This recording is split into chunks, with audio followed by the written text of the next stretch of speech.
Hi, everybody. Welcome to the new live stream, Rethink Life. Our new episode, Are You Open to Possibility? The demand. So we're going to continue from the mother-son letter that we had in a previous episode. And let me start this way. The demands of truth, reality, to identify the good in all ways will continue to come up as problems so long as they are necessary to the discovery that the life you now live is spirit, capital S, a way of thinking, wholly good and wholly satisfying. When one loves, he's without emotional reactions to the way things look. He solves his problems and works out the limitations of his personality automatically. The necessity to have problems for the focusing of truth, capital T, is a personality factor. Through self-discipline, personality gives place to true individuality, and the necessity for problems vanishes.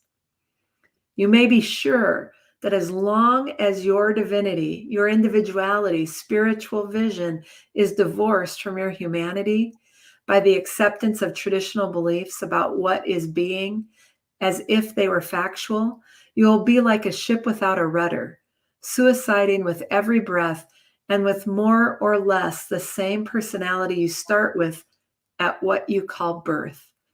We have only to look about us to see what the belief in an absent principle will do to mankind.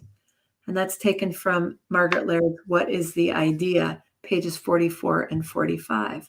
Welcome, Betty. How are you today? Really fine, thank you. Excellent. Imagine that. We only have to look around. Margaret used to say, pick up the paper, read the magazine, to see what the belief in an absent principle will do. Mm-hmm. You know, we mouth the words that principle, which is a synonym for the God idea, is ever present, permeates all that's going on. And then we live it as if it's missing an absent principle. Mm-hmm. It's called asking for a problem. Right. Sometimes it does seem that way. When problems come up, it always seems that way. Exactly. Exactly. Yeah. And it's not this ever that you depend on, is it? No, it's not. It's not the language picture ever in anything. Right. But it's hard. When we talk about, him. Conscious human individuality that's present is countable.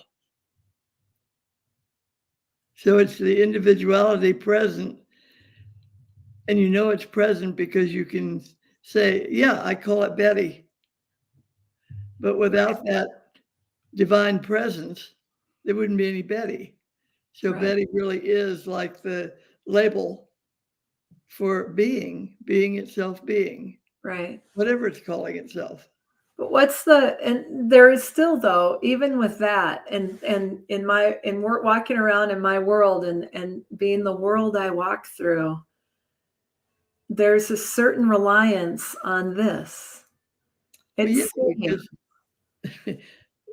call it Betty, but what is it? Right. It's divinity present. It's the divine being me. Right. Divinity doesn't call it Betty, but I do. What's the key to letting go? Letting go of that this has somehow got some importance.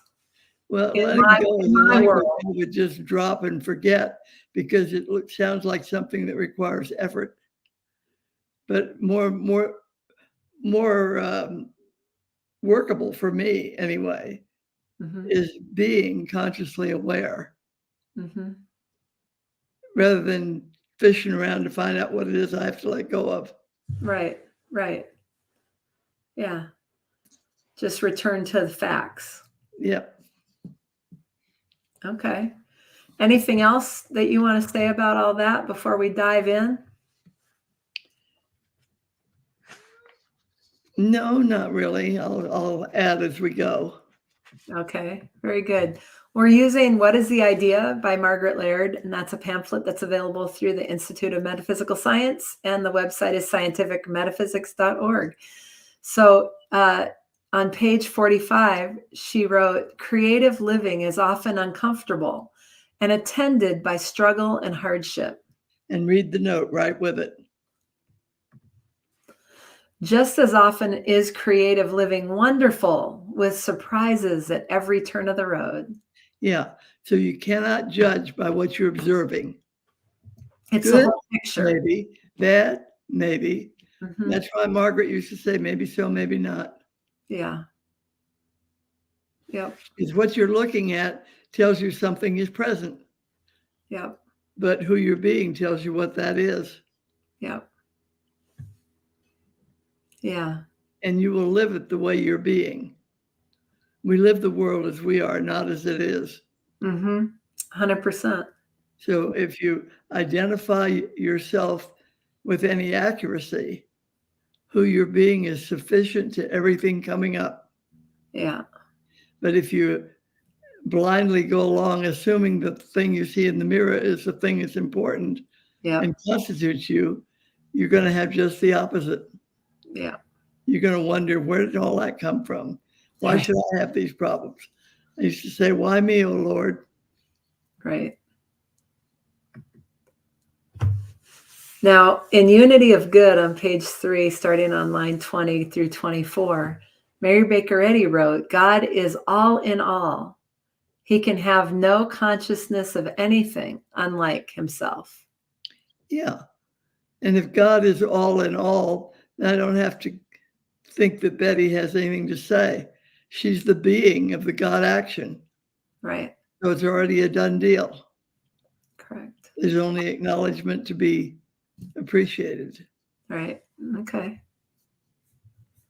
All right.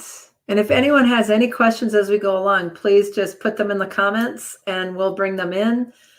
So if we're live, we'll bring them in. Otherwise, we'll hopefully be able to respond to them as you leave them. So give us a thumbs up if you're liking the conversation and let us know and participate. We would love it. All right. So moving on, in Mind is the Athlete on page 119, you said it this way: when your identity is seen as evidence of perfection, present, and manifest, your experience of living will be satisfying and fulfilling for you and for the world you walk through. Yep. I remember so many times Margaret Laird would say, check your seeing. Well, it's amazing how often our seeing is kind of like rote. Oh, that's the house. Oh, that's my sister. Oh, the grocery store. That's looking, Right. not seeing. Seeing is the vision that has you identify accurately whatever is confronting you. So when you check your seeing, you're wiping out the temptation to have it be, oh, yeah, same old, same old. You'll absolutely check your seeing, your vision, your understanding of what's present. Mm-hmm. Right. Yeah. So that's called being consciously aware. Yeah. Okay. And what is the idea on page 45? Margaret Laird wrote, expression is the fundamental law of life, like an outstretched hand. Take it and go with it wherever it leads. Yeah, take it and go with it. So Most of the expression, time we stand back and think, I don't know whether I want to do that or not. right, Maybe I'd rather do something else. right, Well, what's usually in front of you is what's there to be taken care of or worked with or appreciated, right. acknowledged. So be a yes and go with gusto. Yeah, when the hand is out there, take it and run with it. There you go. Very good. Okay, we do have a question, so let's take a look at that.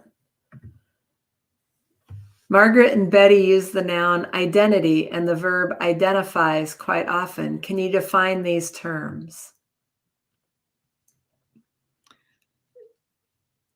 Identity would be, I really should look it up in the dictionary. I haven't haven't written it down for a long time. But identity is the thing that has you able to acknowledge being present, whatever that is your Yeah. identity. Okay. And identifies. Yeah, your identity identifies you. Okay. Is All it? right. I don't know whether that was clear. Let us know if that wasn't enough. We can say more on that subject. Right. Very good. All right. Mm-mm-mm.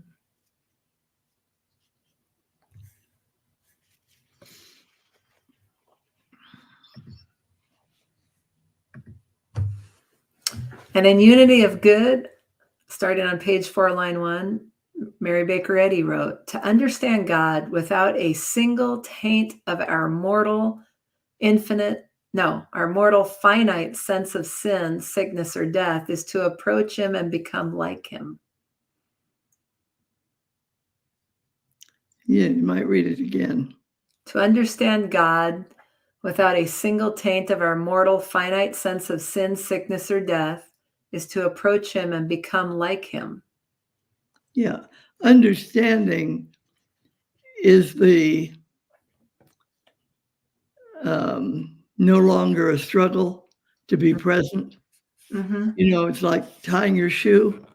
Yeah, You have to give it no thought at all when there's understanding present. right. So we mostly operate at the standpoint of understanding. Right. Understanding is what you have when you're aware. Mm-hmm. Otherwise, you're playing with the identification, playing with what could be present. And then when it clicks, that's understanding. Right. It is not something that you can command. It's something that's present when you allow being to be. Mm-hmm.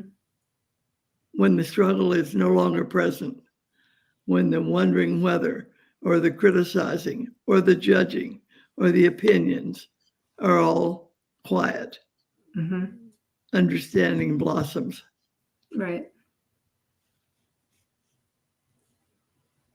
And it's more like an of course than it is I wonder. Mm-hmm. Yep.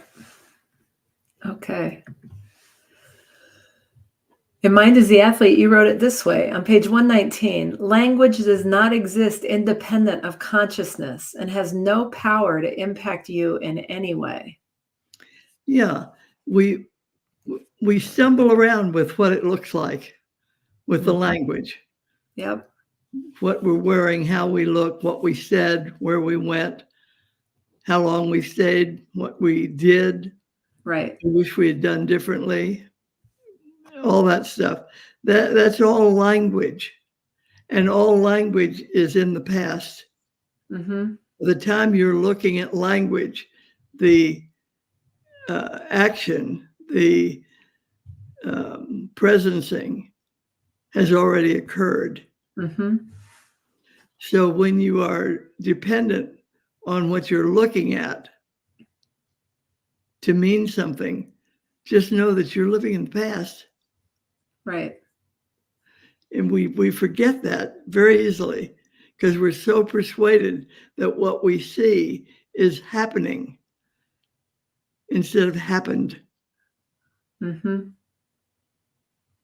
Right. By the time there's a language picture to look at, the action, that means anything has already gone. Right. Okay. Right. What does that mean about whatever I perceive as choice in the moment then?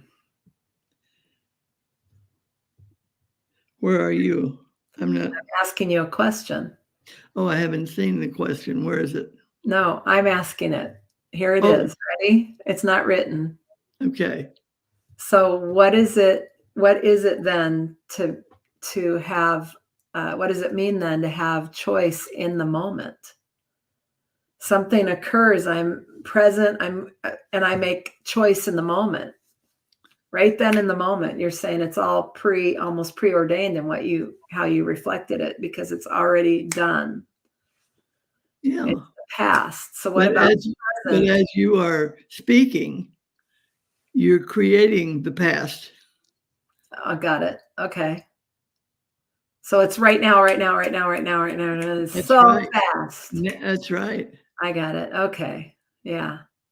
Dwelling on it, you're living in the past. Right. Okay. So getting Being with hooked by it it, is being hooked momentary. by it, That's why I dwelling. say it shows up and it disappears. It shows up and it disappears faster than the speed of light. Right. Right. Infinity is that way. It never repeats itself, no Mhm. duplicates, and Yeah. never, ever is the same from Right. one instant to the next. Oh, So cool. there's no possibility that reality has a duplicate. Right. None. Okay.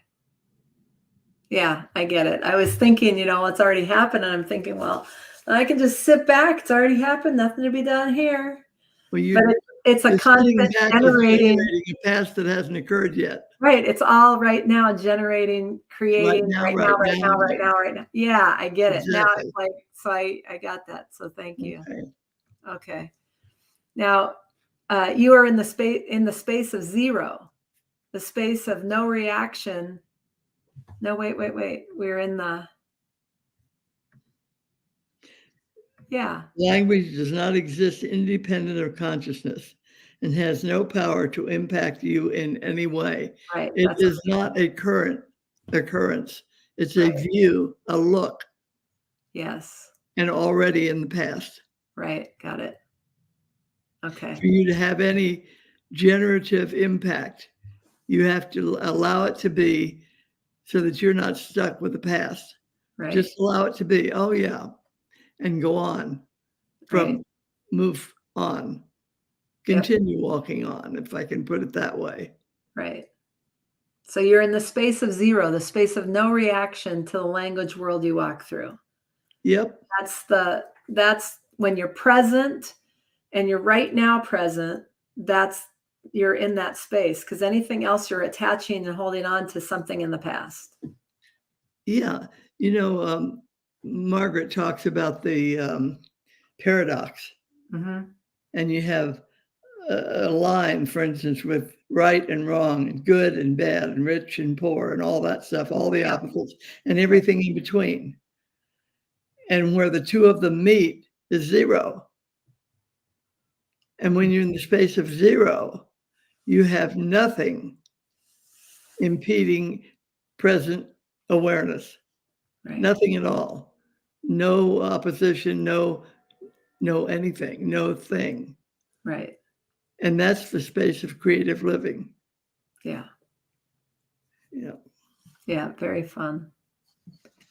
All right.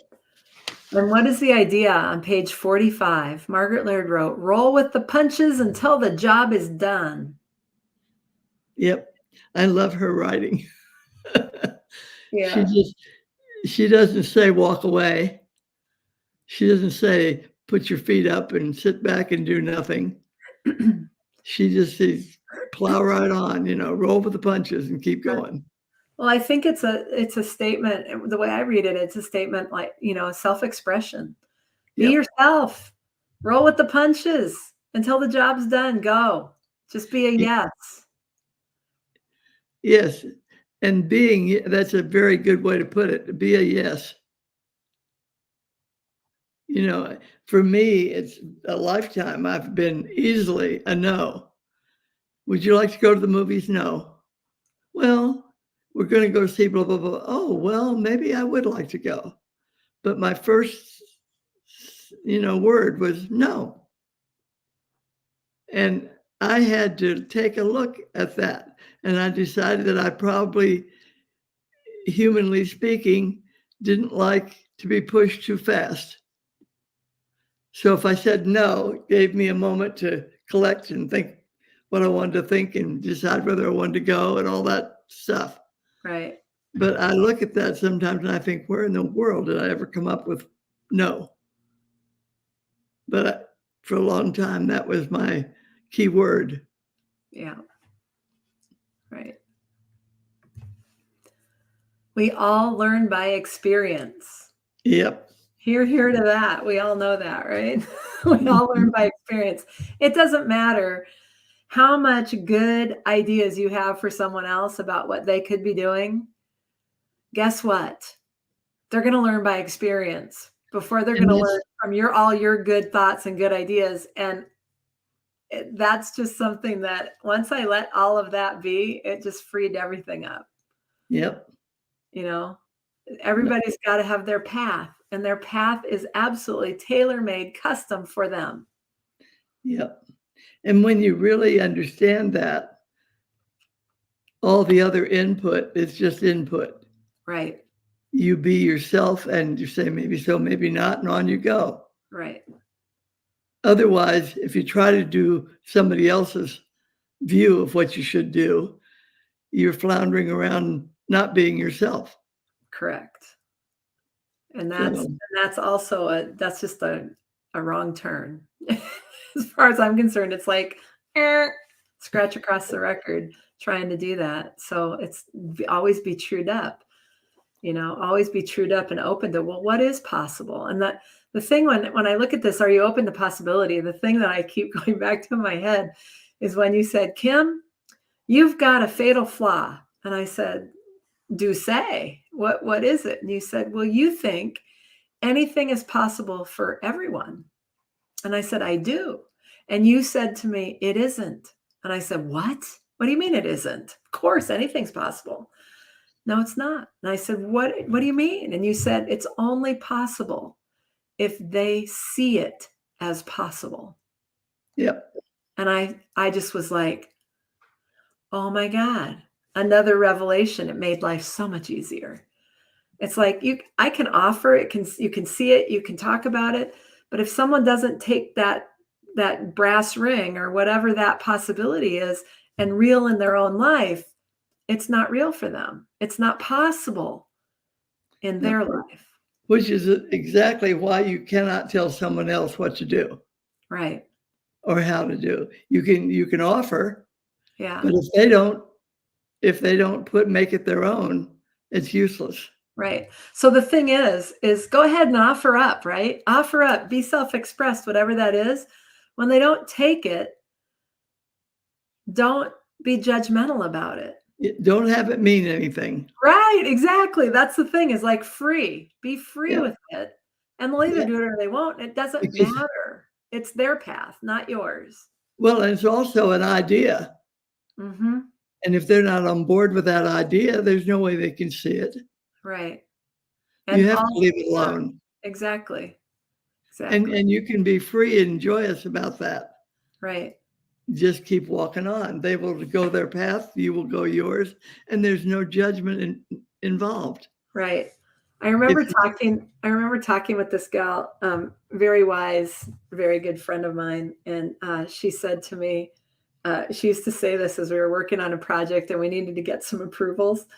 And she said, Kim, Chinese water torture. Just think of that. It's just a drop. Just a drop. Pretty soon, it'll come back to us like it's their idea. It'll be great. That's really a good one. And so anyways, I just always got a kick out of that. Okay.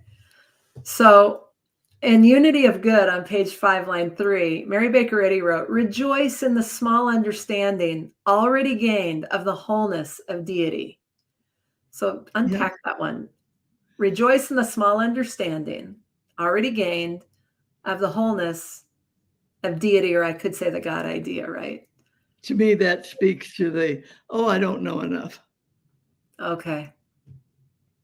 Whatever you've got is sufficient for this moment. And you don't have to worry about tomorrow because Hmm. it'll take care of itself. Right. Yeah. You've got whatever it takes in this moment. That's You have right. everything it takes. Yes. Otherwise, you wouldn't be confronted with whatever the Right. picture is. So when you want to get overwhelmed and you just have had enough and it's just like, just know you've got everything it takes. Yeah, just know that this thing Everything. looking in the mirror going, is not you. Right. Right. It may look like that, but Right. who I am is fine. Yeah. So open to the possibility. You have everything it takes in every moment. Yep. Whatever's required, it's right Yeah. there. And that's especially good when you tend to think that somebody is necessary in order for you to function. Right. You know, it's a challenge sometimes when I live alone, it's a challenge for me because I think, oh, I can't do that. And then I think, if you don't do it, Betty, it's not going to get done. And then I think, well, I'll wait for the kids to come and they'll do it. And guess what? When they come, they've got an agenda of their own. And quite often, they don't have time to do that stuff. Anything comes to me, I better do it when I can do it and keep Hallelujah. it on. That's right. I'm so glad you see that. I bet you are. Oh my. All right. Work gradually and gently up toward the perfect thought divine. Work gradually and gently up toward the perfect thought divine. Yeah, and I've looked at that for a long time because I always think you should go gung ho and this gradually and gently. And then I thought, aha, gradually and gently would mean, Betty, just go sit in the corner and let's have it all happen divinely inspired, not Betty pushing. Right. Well, it doesn't matter if it looks like Betty pushing or not. But it won't be a struggle. Yeah. Well, you can let go of the It'll struggle. still look like Betty doing whatever she does, Right, but it right, won't be Betty pushing, right. it'll be, Yeah, this is unfolding. exactly. And And I also think about the quote, all things in moderation. It's like you don't have to go full tilt and then wear yourself out and then drop the ball. You know what I mean? It's unless you like do. work gradually and gently up toward the perfect thought divine. It's there's all things in moderation. Take it easy. You're heading in the right direction. That's You know, allowing it to unfold rather than pushing it to be sure it gets there. right. Exactly. Exactly. Yeah. Yeah. The tortoise and the hare. Who won? Who won? Just want to say that. All right. And in Mind is the Athlete on page 75, you said it this way: there can be nothing in and as my world but what my mind, puts there as its identity. Mm-hmm. There's that word again, identity. Yep. And the note. In that living, appearances shift. Healing shows up, identifying integrity or wholeness acknowledged. Yep. Anything more you want to say about that? Well, the thing that has become very apparent as we go on, it will become apparent to anybody really, is that the more you allow it to be and move along with the sense of what is next to do rather than a struggle, just listening and moving along with whatever the idea is and letting the idea give you the inspiration to move on. Mm-hmm. When you do that, you have a whole different um, sense of what's unfolding as your life. It becomes less a directed, ordered, uh, preordained type thing. It becomes Mm-hmm. more open, more gentle, more um, fulfilling Right. because it's less personal. Right. Yeah. Yeah. Well, very good. Any last words? Any other questions, comments by anybody as we come to the bottom of our little half hour? Anything else for you, Betty? Well, when we consider the ideas that we've been talking about, I go back to the title that we put on this particular session, Open to Possibility. Mm-hmm. It's not that there's a set way for anything. It's not that there's something carved in concrete and it's the only way, my way or the highway kind of thing. Right. It's that every single instant, perfection present is the power and the presence moving in all activity. Mm-hmm. And when I can allow that fact to be operative as my attention, Mm-hmm. there's no struggle. Right. And everything seems to flow right along. Yep. Yeah. And sometimes it's hard to maintain that with yourself, but I always can go back and find a sentence somewhere in Mrs. Eddy's writings or Margaret Laird's, etc., that gets me right back on track. Right. Right. Very good. All right. Well, that's it. That's all we've got for today. We do have an announcement coming up that we'll be sending out via email. If you're on the email list for the Institute at scientificmetaphysics.org, you can join that if you're not on there yet. But we do have an announcement coming up. You may want to save the date of May 18th. You'll be finding out why very soon in the next day or so. So stay tuned. Stay tuned. There's some fun things coming. So stay tuned, and we will see you next week on Tuesday at 5 p.m. Pacific, 7 p.m. Central. And until then, be open to the possibility. Be a yes and see what happens. All right. See you then.